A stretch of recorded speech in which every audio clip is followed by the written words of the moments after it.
Hello friend, welcome to my YouTube channel. कैसे हैं आप लोग? आशा करता हूँ अच्छे होंगे।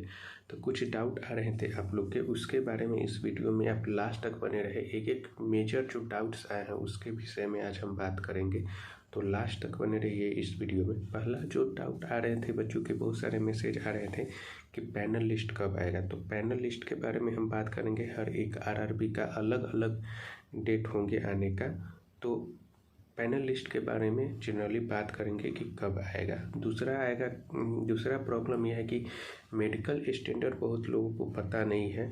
अब लोग डाउट में है कि उनको क्या मेडिकल स्टैंडर्ड मिला है, क्या C1 कैटेगरी मिलने से और उसका कम मार्क्स होने से क्या वो रिजेक्ट हो जाएंगे क्या। तो इस विषय पर हम बात करेंगे। जनरली बहुत सारे बच्चों को डाउट हो रहा था कि क्या इसमें अब भी रिजेक्ट किया जा सकता है क्या DV और मेडिकल के बाद भी, तो इस विषय में भी हम बात करेंगे। तीसरा डाउट ये आ रहा था कि जो भी बच्चों का जो डाउट था कि प्रमोशन से रिलेटेड कुछ वीडियो बताइए, जैसे कि ट्रैकमैन अगर किसी को मिल गया तो उसका प्रमोशन नहीं होगा क्या।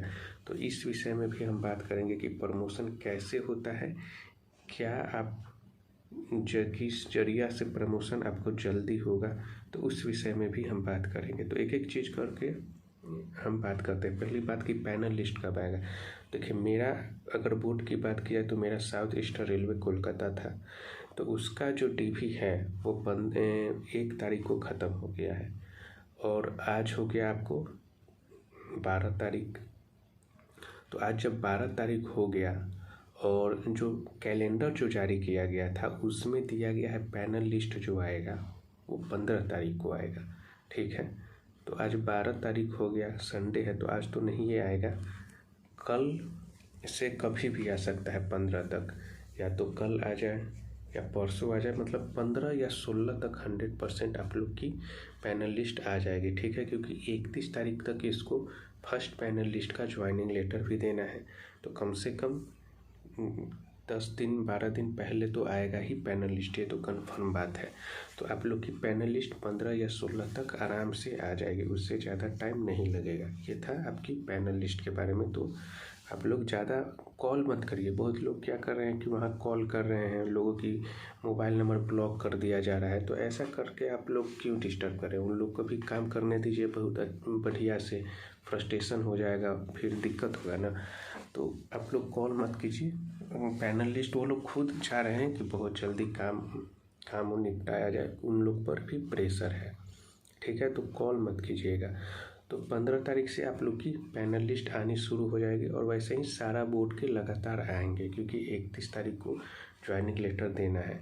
जो बोर्ड लेट है उनको नोटिस दिया जा रहा है स्पेशली कि फास्ट काम करे। तो अब कितना फास्ट करे रेलवे, तो आप लोग प्लीज़ कॉल करके अब डिस्टर्ब ना करें, क्योंकि ऑलरेडी रेलवे अपना फास्ट तरीके से काम कर रही है।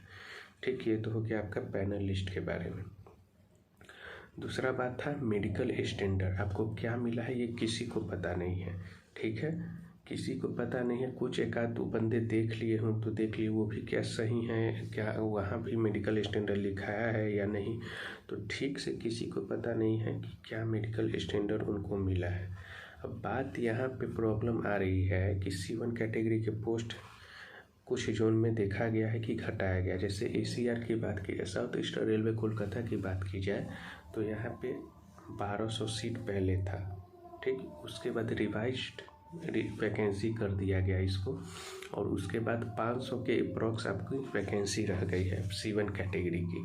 तो क्या अब C1 कैटेगरी जिसको मिला है मेडिकल में वो अब अनसेफ है क्या अब से बाहर हो सकते हैं क्या। इस विषय पे अगर हम बात करें तो देखिए, मेरा मानना है कि, और ये रेलवे से जनरली बोर्ड देखा जाएगा, क्योंकि मेडिकल के बाद किसी को बाहर करना कुछ मतलब ज़्यादा ही प्रॉब्लम वाली बात हो जाएगी। मेडिकल के बाद किसी को बाहर नहीं किया जाएगा, ऐसा देखिएगा, ऐसा ही होगा, क्योंकि C1 कैटेगरी वाले ऐसे भी ज़्यादा कोई लोग है नहीं, और 500-600 जो वैकेंसी है C1 कैटेगरी में, अगर C1 कैटेगरी का अगर जितना मिला है अगर दिया जाए तो सब आ जाएंगे, क्योंकि 500 भी लोग मेरे हिसाब से नहीं होंगे C1 जिसको मिला होगा। ठीक है, तो आप लोग टेंशन नहीं लीजिए कि आप लोग को रिजेक्ट कर दिया जाएगा, ऐसा नहीं है। जो पहले C1 कैटेगरी वाले पोस्ट को C1 इसको मिला उस पे से फिल किया जाए, उसके बाद जो बचेगा उसके बाद अदर कैटेगरी को दिया जाएगा। ठीक है, तो आप लोग टेंशन बिल्कुल मत लीजिएगा कि आप लोग को रिजेक्ट कर दिया जाएगा। रिजेक्ट बिल्कुल नहीं किया जाएगा, 100% आप लोग की जॉइनिंग होगी। ठीक, ये था हमको मेडिकल स्टैंडर्ड के बारे में। ठीक है, पोस्ट अलॉटमेंट की अगर हम बात करें कि पोस्ट अलॉटमेंट कैसे होता है, पहली बात आपको देखा जाता है कि आपके मार्क्स कितने हैं, कि आपने मार्क्स कितना लाया, ये हो गया। दूसरा आपको देखा जाता है कि आपने पोस्ट प्रीफ्रेंस क्या भरा है। अगर आपने पहला में पॉइंट्समैन भर दिया तो आपको पॉइंट्समैन मिल सकता है अगर अच्छा मार्क्स होगा तो। फिर उसके बाद तीसरा देखा जाता है आपको मेडिकल स्टैंडर्ड क्या मिला है, क्योंकि पॉइंट्समैन का A2 मेडिकल स्टैंडर्ड होता है। अगर आपका ज़्यादा नंबर भी है और एक नंबर पे भी आप डाले हैं पॉइंट्समैन को तो भी आपको नहीं मिलेगा, क्योंकि आपको A2 नहीं मिला है मेडिकल स्टैंडर्ड। इसलिए A2 मेडिकल स्टैंडर्ड आना बहुत ज़रूरी है पॉइंट्समैन के लिए। ठीक है, तो इन 3 कैटेगरीज को देखा जाता है पोस्ट अलॉटमेंट करते समय। ठीक है, तो ये था आपको पोस्ट अलॉटमेंट कैसे होता है इस विषय में। ये 3 कैटेगरी में आप लोग सब में पास है और अच्छे मार्क्स भी आ रहे हैं आपको, तो आपको 100% है कि मिल जाएगा पहला पोस्ट वाला। और जो ट्रैकमैन भी दिया है पहला में तो उनको ट्रैकमैन भी मिल सकता है, ट्रैकमैन ही मिलेगा, क्योंकि चेंज करने का कोई सुविधा नहीं दिया है रेलवे। अगर चेंज करना रहता तो वो DP में ही करवा लेता, तो चेंज आप नहीं कर सकते हैं। पोस्ट प्रेफरेंस जो फॉर्म भरते समय आपने दिया है वही रह जाएगा। अब तीसरा मैंने बात किया प्रमोशन की, तो प्रमोशन देखिए डिपार्टमेंटल एग्जाम हर साल होता है, मतलब जब भी वैकेंसी आती है आप भर सकते हैं, प्रमोशन ले सकते हैं GDCE के थ्रू और LDCE के थ्रू। अगर डिटेल्स में आपको वीडियो देखना है GDCE और LDCE के विषय में, जैसे प्रमोशन कैसे होता है, तो उस विषय में मैं ऑलरेडी एक वीडियो डाल चुका हूँ, आप लोग जाकर देख सकते हैं उस वीडियो में। इसमें थोड़ा सा ब्रीफ ना करते हुए एक शॉर्ट में बता दे रहे हैं कि देखिए GDCE जो होता है वो आप लोग जनरल डिपार्टमेंट का होता है। सारे डिपार्टमेंट इसमें आप ज्वाइनिंग किए, अगर GDCE में भर्ती आ गई तो आप लोग भर कर आगे निकल सकते हैं। वही बात की जाए LDCE तो वो लिमिटेड डिपार्टमेंट के लिए होता है, हर डिपार्टमेंट इसके लिए एलिजिबल नहीं है।